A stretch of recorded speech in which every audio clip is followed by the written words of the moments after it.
vez pasada, estuvimos haciendo el estudio de ser felices, de cómo ser felices, ¿no? Y ser felices, sobre todo, en un mundo que está caído.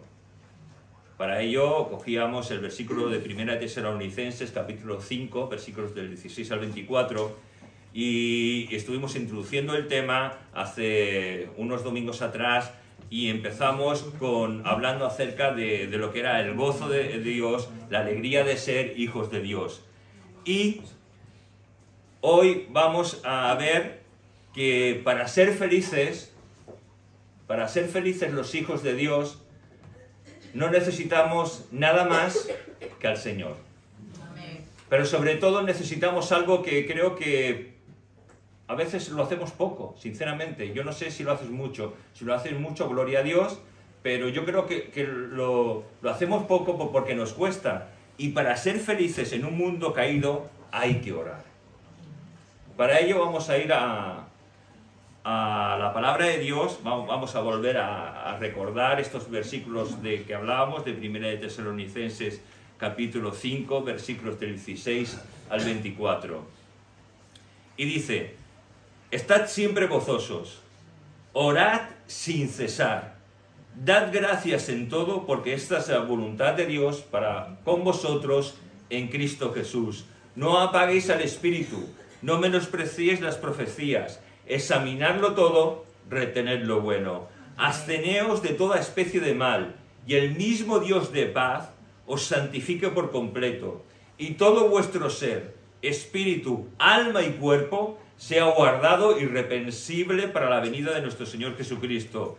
Fiel es el que os llama, el cual también lo hará. Amén. Amén. Porque esta parte final está diciendo, no depende de tus fuerzas, no depende de tus habilidades, no depende de ti, depende de Jesús que murió en la cruz del Calvario por cada uno de nosotros. Estuvimos hablando acerca de lo que era el gozo, de lo que era la alegría, introducimos también a esto anteriormente, pero ahora nos está diciendo que hay que orar sin cesar. Y la verdad es que cuando leemos esta parte de este versículo de orar sin cesar, seguro que si tú has pasado por esta parte de Tesalonicenses, la has pasado así, ¿no? Rápido, bueno, orar sin cesar, ya sé que tengo que orar. Y cuando pensamos en orar es algo como que se nos viene cuesta arriba, ¿verdad? Esto de estar siempre orando, de estar en comunión con Dios. Pero mira, es que eso formaba parte de nuestro ADN, que lo perdimos en Edén. Por desgracia en Edén perdimos nuestra esencia de comunicarnos con Dios, de estar siempre hablando con Dios, de no esconder nada delante de Dios, de poder tener esa comunión sin importar nada. Pero ¿qué pasó? Cuando pecamos, cuando Adán y Eva pecaron, ¿qué fue lo primero que hicieron? Esconderse. Porque veían que Dios estaba paseando. Antes no tenían esa necesidad, porque hablaban con el Señor se paseaba con ellos y no había problema. Desgraciadamente hemos perdido eso, el pecado lo ha trastocado. Y ahora, la verdad es que cuando tenemos que orar, hermanos, que es algo que nos cuesta a todos, ¿nos cuesta o no nos cuesta orar? Sí. Menos mal que sois, que decís la verdad, algunos mentirosos se han callado, no han dicho nada, pero a todos nos cuesta orar. Es broma lo de mentirosos, es broma, es broma. A todos nos cuesta orar, pero es que tiene que llegar a ser un hábito. Todos desayunamos, ¿verdad? Sí. ¿Todos comemos? Sí. Muy bien, así me gusta. ¿Todos cenamos? Sí. Hay que no, ¿eh? La oración tiene que ser igual, tiene que ser un hábito en nuestras vidas. Y ese hábito tenemos que empezar a hacerlo. Algo muy importante de cuando estamos educando a nuestros hijos cuando son pequeños es que les enseñamos a cepillarse los dientes para que no tenga caries. Los papás lo habéis hecho, ¿verdad? Sí. Y los que sois hijos lo habéis aprendido. Y la verdad es que cuando uno es hijo piensa, ¿por qué me tengo que cepillar los dientes después de cada comida? Con una vez al día no valdrá. Y a veces uno se despista y el papá o la mamá pregunta, ¿hijo, te has cepillado los dientes? Y dice, sí, y abre el grifo de agua. ¿no? Algunos lo ha hecho, incluido yo. La verdad es que la oración es así. Necesitamos coger el hábito de orar, de hablar con Dios. Porque tenemos enemigos que están contra nosotros. Tenemos una lucha espiritual que la palabra de Dios desde el principio hasta el fin, fíjate, si es curioso, yo no sé si te has dado cuenta, desde el principio hasta el fin, la palabra de Dios habla de una lucha. Empezó en el huerto de Edén, empezó cuando Satanás cayó, siguió en el huerto de Edén, y en el huerto de Edén la sentencia que iba a venir se dictó allí. El hijo de la mujer pisaría el cuello de la serpiente, y la serpiente mordería el calcañar. Jesucristo pisó el cuello de la serpiente, pero para ello tuvo que morir en la cruz del Calvario, para poder reconciliarnos a todos con Dios. Y sigue habiendo batalla desde ese momento.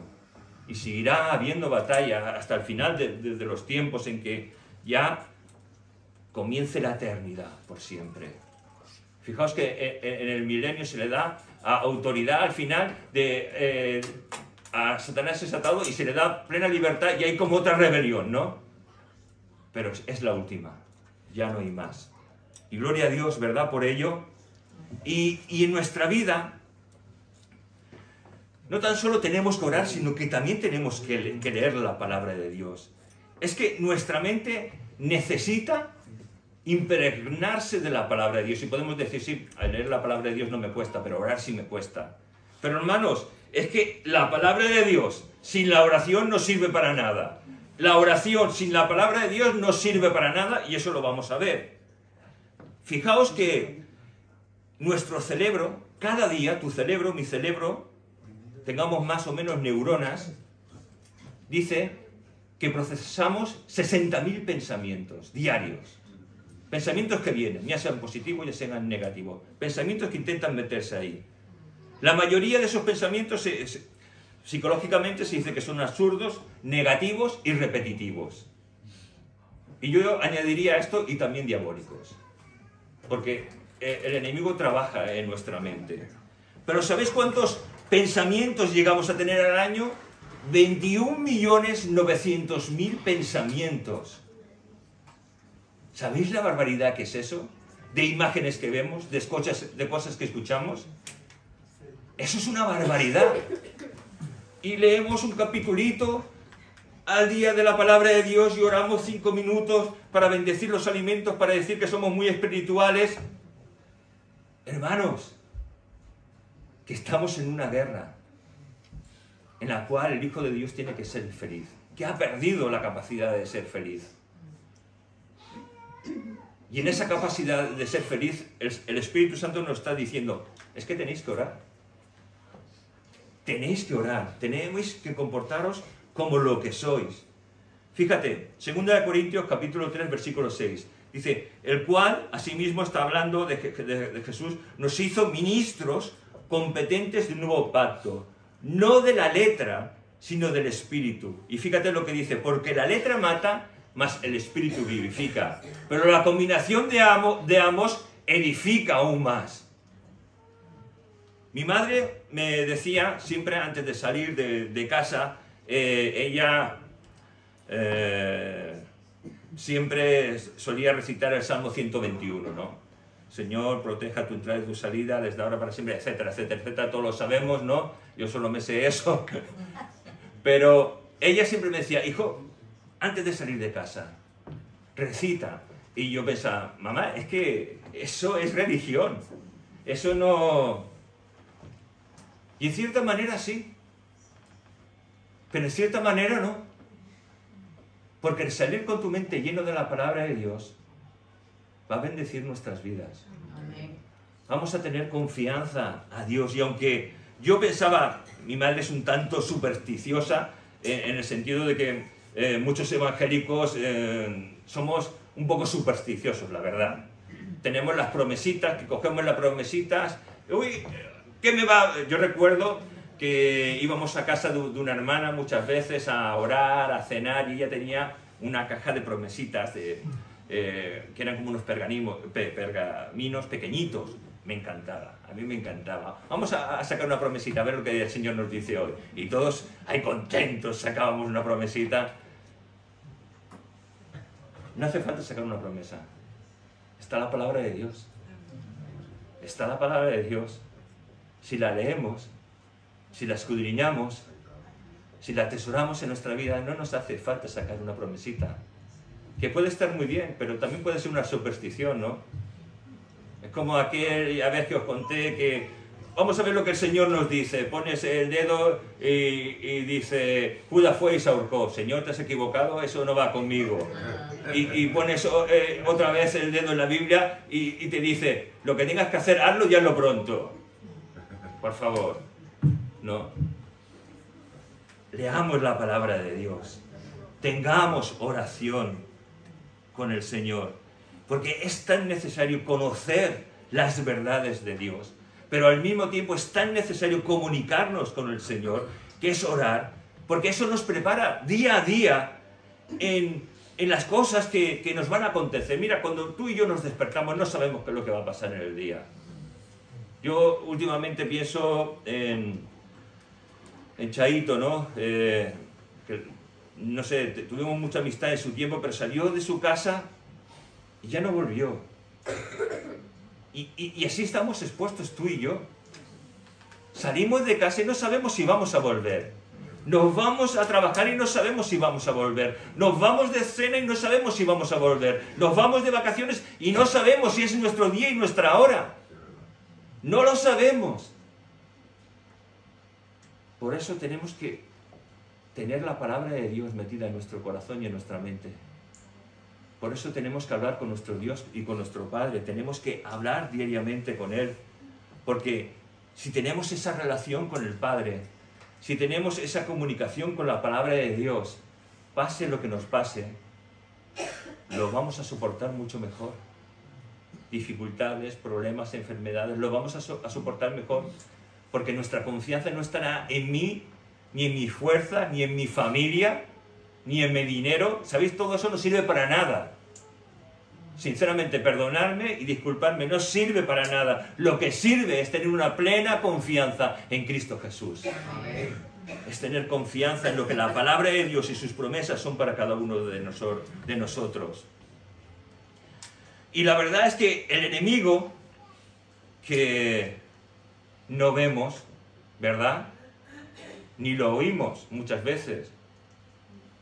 Yo sí lo oigo. ¿Tú no lo oyes? Cuando vas por la calle, voy a presentar una ilustración un poco brusca, y pasa una chica de estas despampanante marcando todo, y tú vas y dices, madre mía, ¿es así un giro? Ahí hay dos factores, el enemigo y tu carne. Porque muchas veces, cuando estamos fuertes en el Señor, vamos así. Miramos y vamos, Señor. Porque nuestra carne es débil. La de todos nosotros, tengamos la edad que tengamos.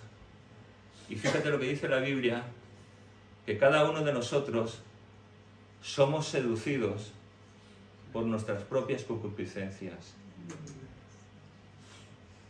Sé que el ejemplo te ha podido hacer reír o piensas, que exagerado, ¿no?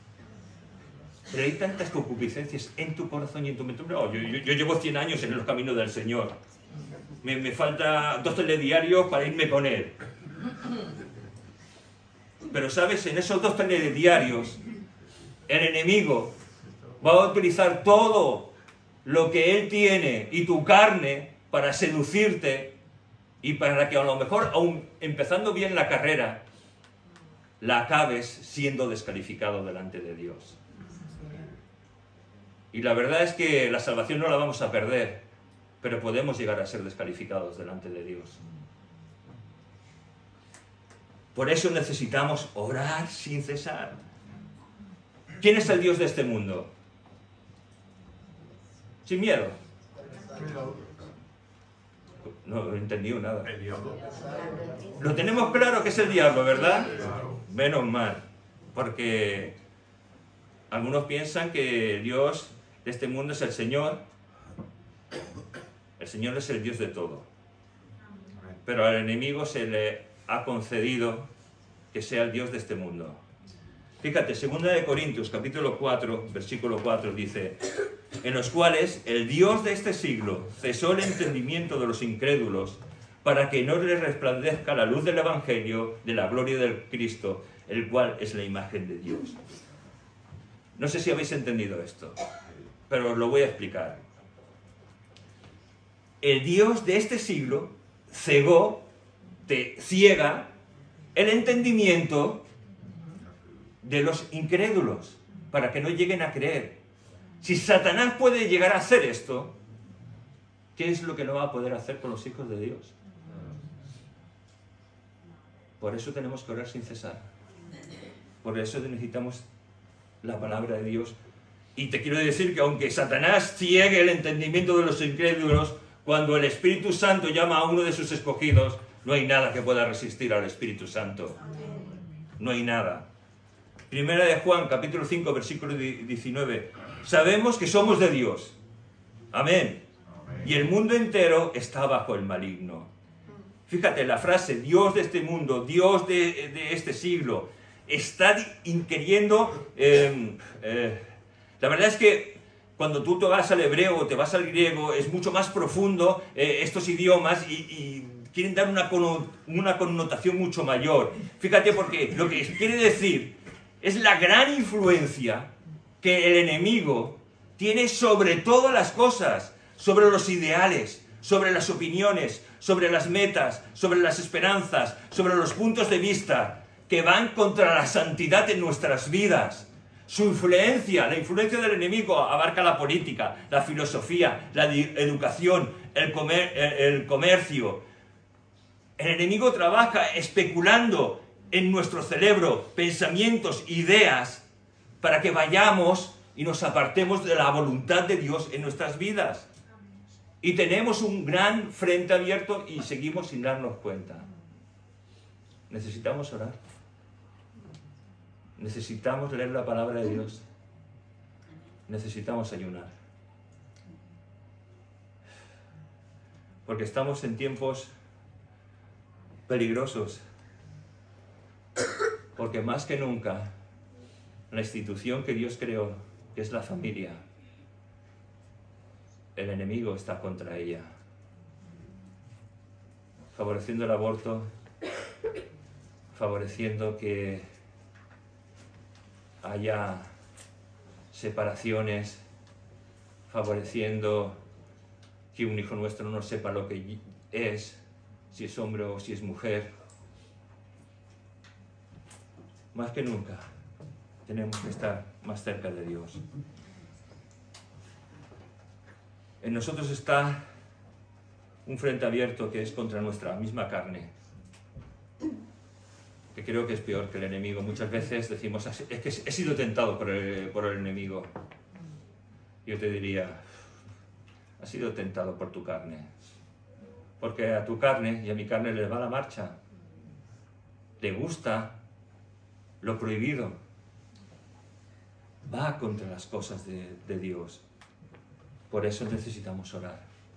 Por eso necesitamos leer la palabra de Dios, porque nuestra mente y nuestro ser tienen que llegar a estar saturados de Dios. La verdad es que en nuestras vidas está el pecado remanente, ese pecado que hemos adquirido hasta antes de conocer al Señor. Pero una vez conocido al Señor, también hay un pecado que va quedando remanente en nuestras vidas. Cuando desobedecemos a Dios, cuando hacemos lo que nuestra carne quiere, cuando el Señor nos dice una cosa y decimos, no, Señor, no, yo no puedo hacer esto. Y va quedando un pecado que en nuestra vida va a intentar hacer su efecto. En nuestra vida pasada o en nuestra nueva vida, tal vez hemos visto actos inmorales, hemos sido, la vanagloria de este mundo tal vez nos ha seducido, y todo lo que muchas veces hacemos, creemos que lo hacemos por el Señor, pero muchas veces es un acto religioso. Porque cuando hacemos algo a regañadientes, pensando, ¿cómo me cuesta? Mejor que no lo hagas. Lo que haces por el Señor tienes que hacerlo con alegría y con gozo. Lo haces para el Señor. Seas que limpies, seas que prediques, seas que toques, seas lo que hagas en la iglesia, seas que seas un intercesor, gloria a Dios. Lo que hagas, hazlo con alegría de corazón. Si no, no lo hagamos, hermanos. De verdad es mejor parar y no hacerlo. Porque servir a Dios amargados es lo peor que podamos hacer. La verdad es que en la palabra de Dios nos está hablando en este versículo de estar siempre alegres, siempre gozosos y de orar sin cesar. Y lo que el enemigo quiere quitarte, como dije en anteriores veces, es quitarte la alegría de ser un hijo de Dios. Es que llegues a pensar que no eres importante. Pero ¿sabes una cosa? Cuando uno es un hijo de Dios, es el privilegio tan grande que Dios nos ha dado de podernos llamar sus hijos. Fíjate que a lo mejor ningún otro familiar tuyo es creyente. Dios sabe todas las cosas. Nuestro deber es hablar y orar e interceder. Pero a ti y a mí nos ha dado la capacidad de ser hijos de Dios. De ser representantes de Dios aquí en la tierra, en un mundo que pertenece al diablo, en un mundo que no nos va a amar si decimos cuáles son nuestros ideales y lo que creemos. No te va a amar. Lo que pasa es que tantas veces en nuestras amistades disfrazamos que somos hijos de Dios. En nuestras amistades y en nuestro trabajo procuramos hablar con la boca chica para decir que no somos hijos de Dios, para no tener que enfrentarnos. Y es verdad, estar enfrentándonos cuesta. Pero eso es lo que el enemigo quiere. Que tú y yo callemos. Y que no afrontemos que pertenecemos al Rey y al Señor del universo entero. Al que tiene toda la potestad y toda la gloria de todo. Necesitamos orar, necesitamos leer la palabra de Dios. ¿Sabes? En la palabra encuentro dos cosas que vienen a nuestra vida. Viene la prueba y viene la tentación. Y creo que también he hablado a veces de eso aquí, en este púlpito. La prueba viene de parte del Señor. La prueba viene para enseñarnos, corregirnos y hacer que crezcamos. Y si en la prueba no la pasamos, volverá la prueba una y otra vez, y otra vez, y otra vez, y otra vez. Y puede que nos pasemos toda la vida con esa misma prueba, hasta que no entendamos, hasta que no nos humillemos y hasta que no corrijamos lo que tengamos que corregir para crecer delante del Señor. No viene como castigo, no viene como para... No. La prueba siempre es para bendecir, para edificar, para sacar de ese oro fundido las cosas que no sirven y hacer que nuestra vida sea oro puro en las manos de Dios. Pero la tentación es distinto. La tentación no proviene de Dios. La tentación proviene del mundo, la tentación viene de nuestra carne y la tentación viene del enemigo. La tentación, ¿cuál propósito tiene? Destruirnos. Destruirnos. Pero también quiero decirte una cosa. La tentación no es pecado. Pecado es ceder a la tentación. Mira, hay un ejemplo muy claro que me encanta y que creo que nos puede hacer entender a todos. Cuando Jesús fue tentado 40 días y 40 noches, ¿qué es lo que estuvo haciendo Jesús? Orando y ayunando. Hablando con el Padre para fortalecerse, porque Él sabía todo lo que iba a pasar en la cruz del Calvario. Cómo el pecado tuyo, mío y de toda la humanidad iba a caer sobre Él. Cómo el Padre durante no sé cuánto tiempo ni instantes iba a apartar la mirada de su Hijo y iba a sentirse rechazado por Dios Padre. Y Él se tenía que fortalecer. Y si Jesús se tiene que fortalecer,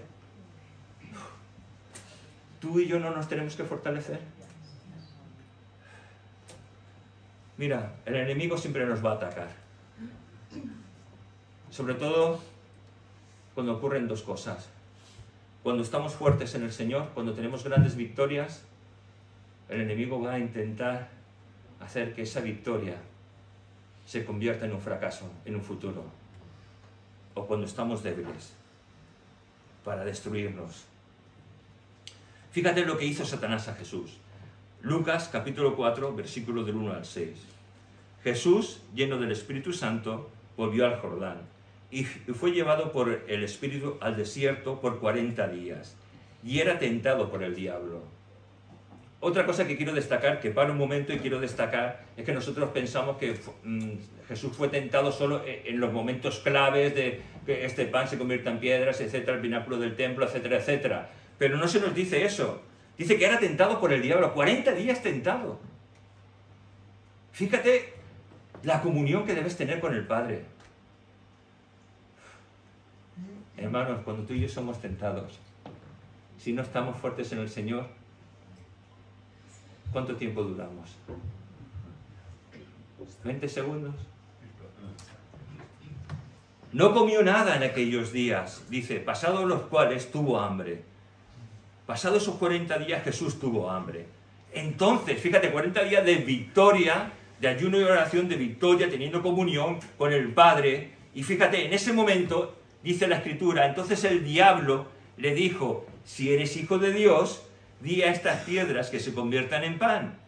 Y Jesús respondiéndole le dijo, escrito está, no solo de pan vivirá el hombre, sino de toda la palabra de Dios. Y le llevó el diablo a un monte alto, y le mostró en un momento todos los reinos de la tierra. Y le dijo el diablo, a ti te daré toda esta potestad y la gloria de ellos, porque a mí me ha sido entregada, y a quien quiero la doy. ¿Qué estaba haciendo aquí Jesús? Estaba orando y contestar a la tentación con la palabra de Dios.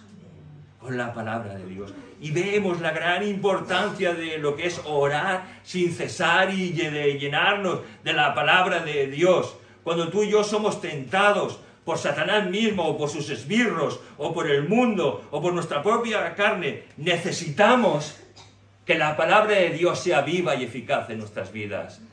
Mira, algo maravilloso es que Jesús era la palabra, es el verbo de Dios, es la palabra impresa que tú y yo necesitamos para ser fortalecidos día a día. Quiero poner un ejemplo. Por eso estaba esta cuchara aquí. Me caché en la mar, que no se pueda ver bien. ¿Sí se puede ver bien? ¿Veis? El final, ¿veis esta cuchara? ¿Sí? Ah, hay que apagar la luz. Vale, perfecto. Apagar la luz entonces. Qué bueno esto. Ahora no veo ni lo que hay aquí.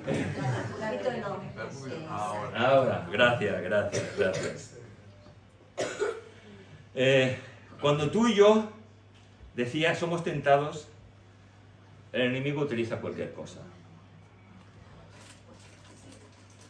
¿A que sí? Explicaré qué es esto más adelante. En este ejemplo, quiero que imagináis una persona que tiene diabetes tipo 2. Es de las diabetes más peligrosas. Esta diabetes reduce en 5 años pues el pronóstico de vida. Si se cuida bien, podría durar esos 5 años, pero si no se cuida bien, no va a durar esos 5 años. No puede comer ningún tipo de pastel, azúcar, etcétera, etcétera. Si a más, tú imagínate, tienes diabetes tipo 2 y tienes colesterol, tienes ya un gran problema. El tomar un pastel puede producir hipoglucemia, dañar parte de tus organismos para toda la vida, no para un momento, puede dañar parte de tu organismo para toda la vida. Pero tú imagínate, yo tengo diabetes tipo 2, tengo colesterol, una de las dos cosas sí tengo. Pero veo este pastelito por casualidad. Es el pastelito de mis sueños. ¿No tenéis un pastelito de vuestros sueños? Sí, ¿verdad? Fijaos, este es de trufa con chocolate negro por encima. Pero yo lo veo y digo, tengo que ser fuerte. no puedo tomar este pastel, va a perjudicar mi vida. Y he sido fuerte, y no, ha sido una casualidad que lo he visto en un escaparate de una pastelería, pero un día de estos que voy trabajando, entro a tomar un cortado, tengo frío en la calle, me meto, es que soy comercial, y tomándome el cortadito, sin darme cuenta me giro y veo un pastelito. El mismo. El pastelito de mis sueños. Yo digo, ¿pero qué es esto? Si no puedo tomar el pastelito, pero ahí está el pastelito de mis sueños. Pero me voy, soy fuerte. Pero ¿sabéis? A partir de ahí, en mi mente empieza una lucha. Una lucha en... qué bueno que estaría ese pastelito. Si tan solo... Ya no es comérmelo todo, ya es un poquito de chocolate negro, un poquito de trufa, madre mía. Esto es como tocar el cielo. Y en mi mente empieza una lucha.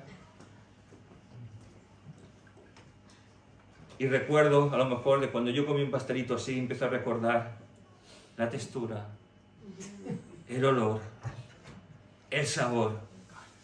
Y empiezo a pensar, ¿a quién voy a perjudicar? ¿A quién voy a perjudicar? Y en mi mente empieza una lucha.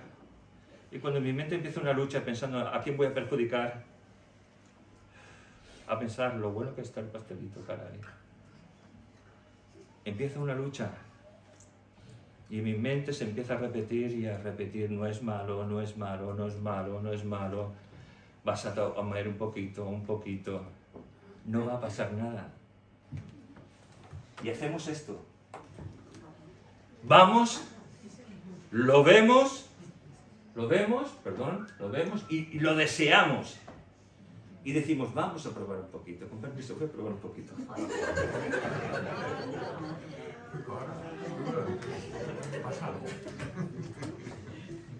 Wow.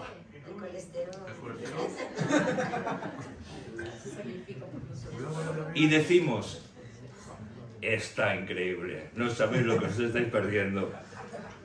Con permiso, otra cucharadita.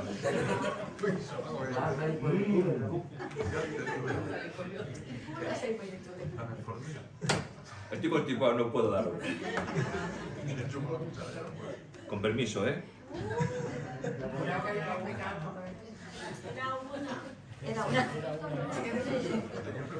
Aquí era una sola cucharadita. Pero el pecado no permite una cucharadita. El pecado quiere que no lo comamos entero. Es lo que hace el pecado.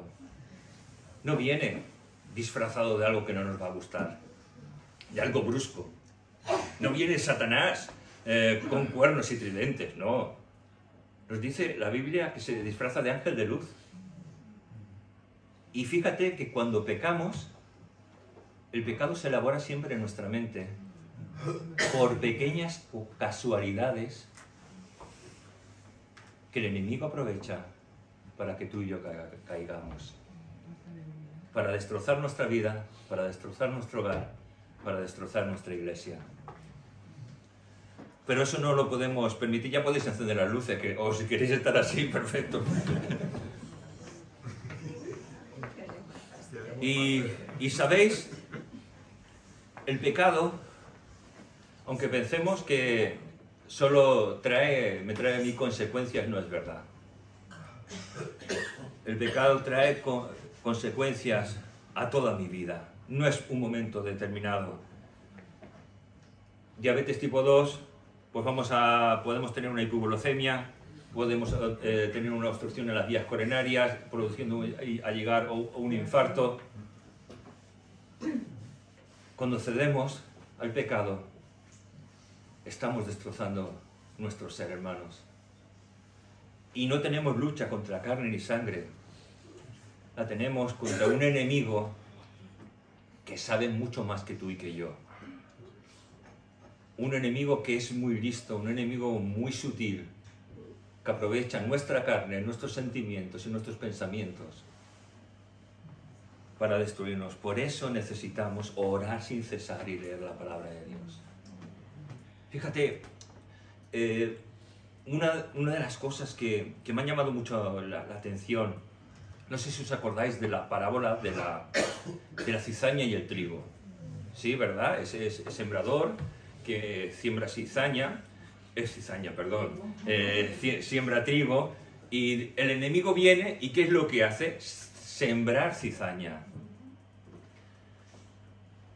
Yo tengo claro que lo que Jesús aquí quería decir es que en la tierra hay un campo en el que va a crecer trigo y cizaña conjuntamente, pero ¿tú te imaginas que también en la iglesia ocurra eso?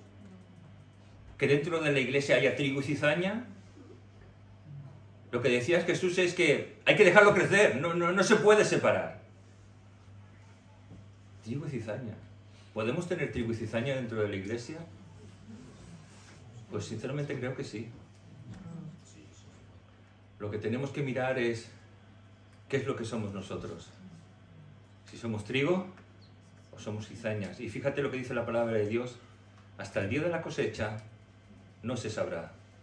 Es decir, hasta el día que partamos no se va a saber si somos trigo o cizaña. Pero ¿sabes una cosa? También dice la palabra de Dios que por sus frutos los conoceréis. Si quieres saber si eres trigo, mira tus frutos. Necesitamos orar, hermanos, necesitamos orar sin cesar, necesitamos leer la palabra de Dios. Y la verdad es que cuando analizamos todo este versículos de orar sin cesar, no es que sea una obligación, no es ninguna obligación, es un mandato. Y si lo cumplimos, nuestra vida va a recobrar el sentido con el cual llegamos a conocer al Señor. Vamos a recobrar nuestro primer amor que tal vez hemos perdido. Vamos a recobrar la alegría de vivir que tal vez hemos perdido. Y vamos a conocer más al Señor. Que es nuestra obligación, conocer más y más al Señor. Todo lo contrario, pues lo contrario es dejar de sentir la alegría de vivir, no valorar que pertenecemos a Dios, nos volvemos fríos, calculadores, mediocres, carnales, seguimos los impulsos de nuestra carne, llegamos a ser irracionales, porque cuando el pecado nos llama, con el pecado nos volvemos irracionales. Yo, hermanos, me lo hubiese comido todo, ¿eh? Pero como tengo que seguir predicando, y el pecado eso es lo que nos hace, nos ciega, sea lo que sea. Llega un momento en nuestras vidas en que el diablo nos quiere atrapar de una manera que ciega nuestra visión espiritual, ciega nuestro entendimiento. Y a no ser que en esos momentos la gracia de Dios toque tu mente y tu corazón y te haga volver en sí, puedes llevar una vida que, aunque seas pastor, aunque seas un diácono, aunque seas un músico, tu mente va a estar cauterizada por el enemigo. Es decir, tu mente no va a saber diferenciar lo bueno de lo malo, no va a saber diferenciar lo que agrada a Dios de lo que no agrada a Dios. Por eso nuestra mente tiene que ser regenerada diariamente por la oración y por la palabra de Dios. Es inminente que lo hagamos. Cuando vamos al Señor, cuando le expresamos cuáles son nuestros medios y nuestras angustias, ¿sabéis una cosa? Cuando nosotros pecamos y caemos, ¿sabes? A mí me importa un pepino que me juzgue alguien por mis actos o por mis acciones, porque he entendido a lo largo de toda mi vida que el que me juzga a mí es Dios, y el que te juzga a ti es Dios. El que quiera hablar mal de ti o criticarte, pues que lo haga. Pero cuando uno va arrepentido a Dios, sea por el pecado que sea, ¿quién somos tú y yo? Porque muchas veces lo hacemos tú y yo para juzgar a esa persona, para mirarla por encima del hombro. Hermanos, necesitamos orar y leer la palabra de Dios. Necesitamos conocer el corazón de Dios, no nuestro corazón, porque nuestro corazón es un corazón orgulloso, lleno de religiosidad. Fíjate, hay un salmo precioso que a veces hemos malinterpretado. Salmo 37, 25. Es un salmo de David. Dice, joven fui y he envejecido, y no he visto a justo desamparado, ni su descendencia que mendigue pan. Estas palabras las dijo David cuando ya era un anciano. Y nosotros pensamos que está hablando de que un hijo de Dios va a necesitar pan, pero no se está refiriendo al pan físico. Se está refiriendo al pan de vida. Al pan de vida que es Dios. Está hablando de la palabra de Dios. Está hablando de transmitir de generación a generación lo que Dios ha hecho en nuestras vidas, de lo que importante que es llegar a conocer a Dios. Y está diciendo, tu descendencia y la descendencia de tu descendencia tiene que conocer la palabra de Dios y que vean en tu vida cómo Dios la ha marcado, la ha bendecido, aún en tus momentos peores de caída, en tus momentos en los que te han señalado, en tus momentos en los que tú has huido de la presencia de Dios. Aún así, la misericordia de Dios ha estado contigo y te ha sostenido. Y esto tienes que transmitírselo a tus hijos. La verdad es que el texto más importante para los judíos era el Shema. Es la oración que se repetía de generación en generación.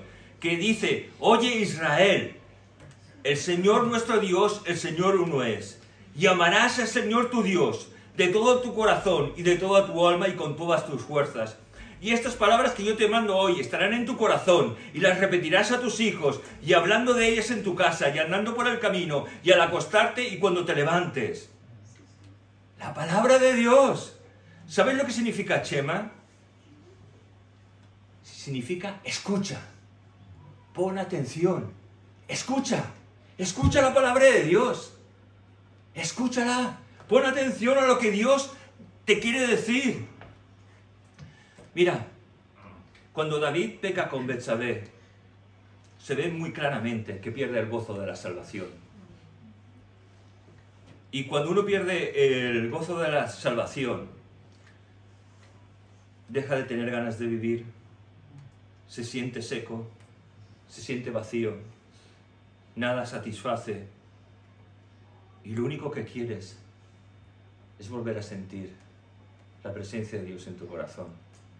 Yo no sé si alguna vez has perdido el gozo de la salvación, yo sí le perdí una vez. Pero como David puedo decir, la gracia de Dios vino y me sostuvo. Y el Espíritu Santo perdonó mis pecados, al igual que perdonó los pecados de David. Y pude sentirme perdonado y amado como David otra vez. Y pude encontrar la felicidad, las ganas de vivir y el querer servir a Dios. Y si tú y yo vamos a Dios para hablar con Él, con oración, con humildad, con arrepentimiento, Dios nos va a escuchar. Lo que Dios no escucha es el espíritu orgulloso. Nunca lo escuchará, pero sí escucha un corazón humilde y contrito delante de Dios. Fíjate lo que David dijo en el Salmo 51, 10 al 12. Crea en mi Dios un corazón limpio y renueva un espíritu recto dentro de mí. No me eches de delante de ti y no quites de mí tu Santo Espíritu. Devuélveme el gozo de la salvación y espíritu noble me sustente. Oración. Oración. ¿Y qué es orar? Es estar todo el tiempo en comunión con Dios, todo el tiempo. Orar es conexión con Dios. La palabra hebrea es tefila, que significa conexión con Dios. Estar conectados con Dios. Al igual que tenemos un móvil en el cual estamos conectados constantemente con el mundo entero prácticamente, pues tenemos que estar conectados con Dios. Tenemos que llegar a conocer la voluntad de Dios y este mandato de orar sin cesar va a bendecir nuestras vidas. Es la única manera de ser fuertes en el Señor. Jesús lo mostró toda su vida, una vida de oración y de comunión con el Padre. Su ministerio fue oración y predicar la palabra y sanar y salvar a aquellos que estaban perdidos. Acabamos. Vamos a acabar ya, no quiero alargarme más. Con 1 de Pedro 5:8, que tendríamos que tenerlo bastante presente. Sed sobrios y velad, porque vuestro adversario el diablo, como león rugiente, anda alrededor buscando a quien devorar. Puedes pensar que soy un exagerado, pero la palabra es la palabra, y lo que dice, lo dice.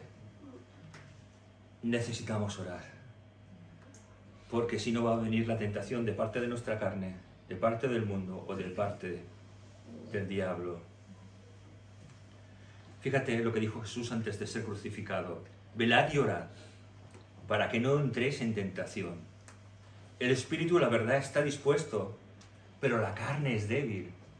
Hermano, no te creas fuerte. No te creas fuerte.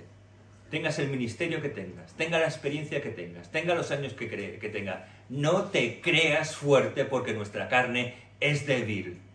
Y esto lo dijo Jesús. No lo digo yo, lo dijo Jesús. Por lo tanto, oremos y aprendamos de la palabra de Dios.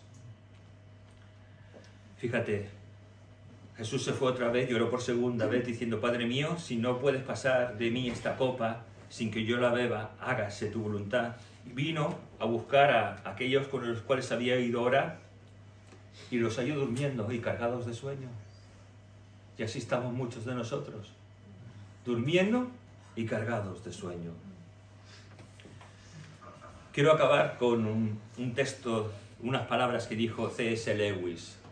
Creo que sabéis quién es, el que hizo las Crónicas de Narnia, Cartas del Diablo a su sobrino, muchos libros que están hablando acerca de lo importante que es la oración, la guerra espiritual, muchas cosas que nos sirven para bendición nuestra. Mira, C.S. Lewis dijo: orar no cambia a Dios.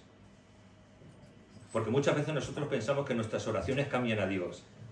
Fíjate, hace 2 siglos y pico atrás, ya C.S. Lewis en su tiempo, muchos pensaban como hoy, que oramos para cambiar la voluntad de Dios. La voluntad de Dios es inquebrantable y no se puede cambiar. Dios puede poner un deseo en nosotros, pero lo va a poner Dios. Y aunque Dios quiera una cosa, si en ese momento Él lo quiere cambiar, lo cambiará. Pero su voluntad es inquebrantable. Fíjate, orar no cambia a Dios, me cambia a mí. ¿Sabes una cosa? No cambiemos a Dios. Que Dios nos cambie a nosotros. Que el Señor nos bendiga.